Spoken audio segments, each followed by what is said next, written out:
welcome to Screen Hollywood, the home of movie news and entertainment. Don't forget to like, share, and subscribe. Welcome back to Screen Hollywood. I'm your host, Adam. If you're new here, join the Hollywood family and hit the like, subscribe, notification bell, and hype button.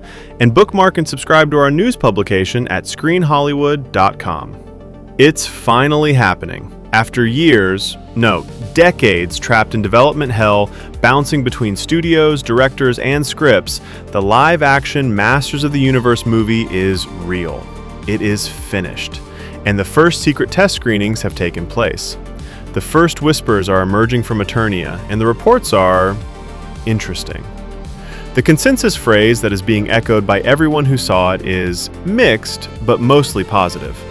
And while many will see the positive part and celebrate, I am here today to focus on the mixed part. Because in the carefully controlled world of Hollywood test screenings, mixed is a massive red flag. So today, we are going to break down these fascinating first reactions. We'll look at what's working, what's not, and why the film's biggest comparison is both its greatest strength and its most dangerous weakness.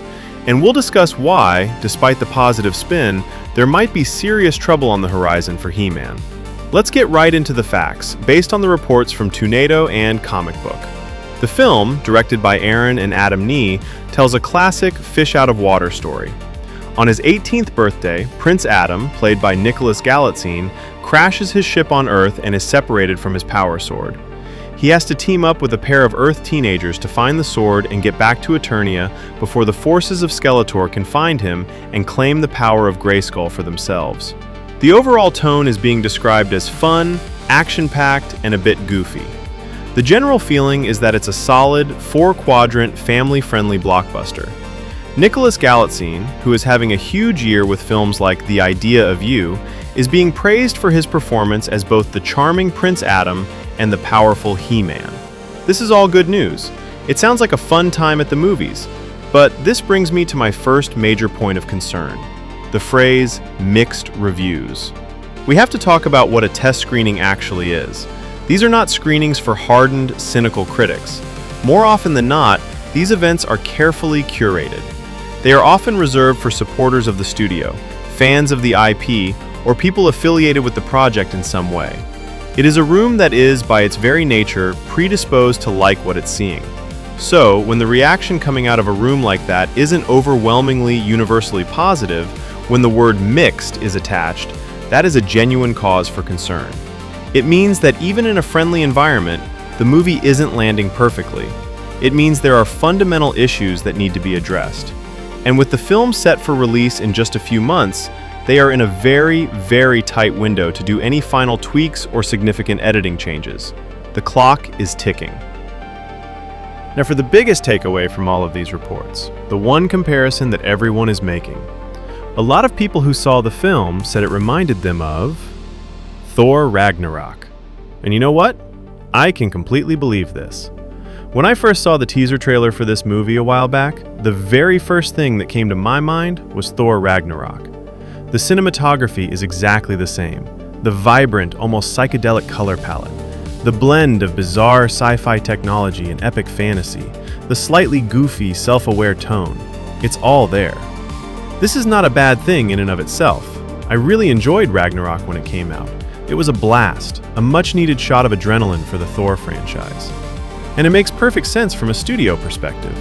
The directors, the Nee brothers, had a massive hit with The Lost City, another film that perfectly balanced action, comedy, and big-name star power. It's clear that Amazon MGM, after this film's long and troubled production history, has settled on a proven, successful formula. Masters of the Universe definitely looks and feels like an annex to the MCU. After seeing the full trailer, it's clear this is going to be a family-friendly, fun time at the movies. But this comparison is a double-edged sword. While it provides a safe, successful template, it also robs the film of its own unique identity. Do we really want a He-Man that is just a carbon copy of Chris Hemsworth's Thor? The challenge will be to capture that fun, adventurous spirit without feeling like a complete ripoff. Now, let's talk about the production itself, because getting this film to the screen has been an epic journey worthy of its own movie. This project has been in development hell for the better part of 2 decades.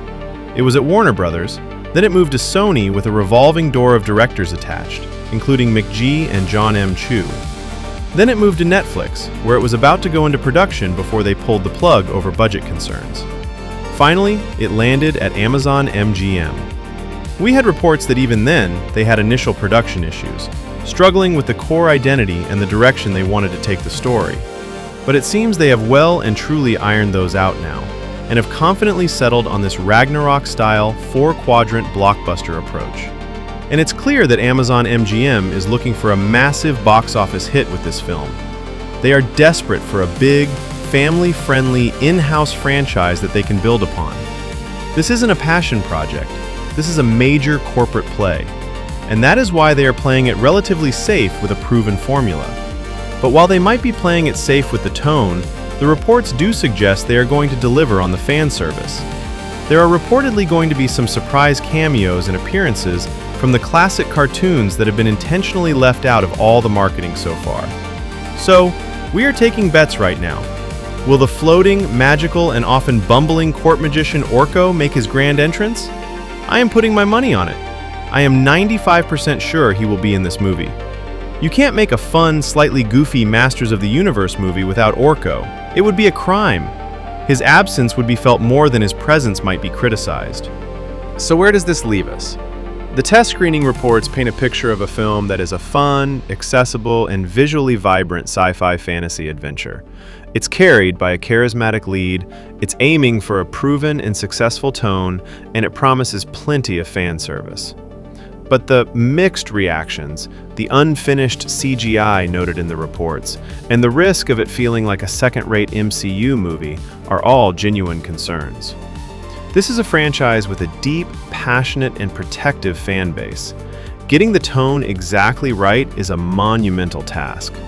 Lean too far into the grim and serious, and you lose the fun. Lean too far into the goofy, and you lose the epic stakes. It's a tightrope walk, and it seems the Nee brothers are still finding their balance. I am cautiously optimistic. I think this sounds like it will be a fun time at the movies, but I am worried it might be a forgettable one. But what do you think? Are you excited for a Thor Ragnarok style He-Man? Or were you hoping for a grittier, more serious take? And do you think the mixed reviews are a major red flag? Let me know all your thoughts in the comments below. As always, if you enjoyed this brutally honest breakdown, make sure to hit that like button, subscribe to Screen Hollywood, and ring that notification bell so you don't miss our next deep dive. I'm Adam, and I'll see you at the movies.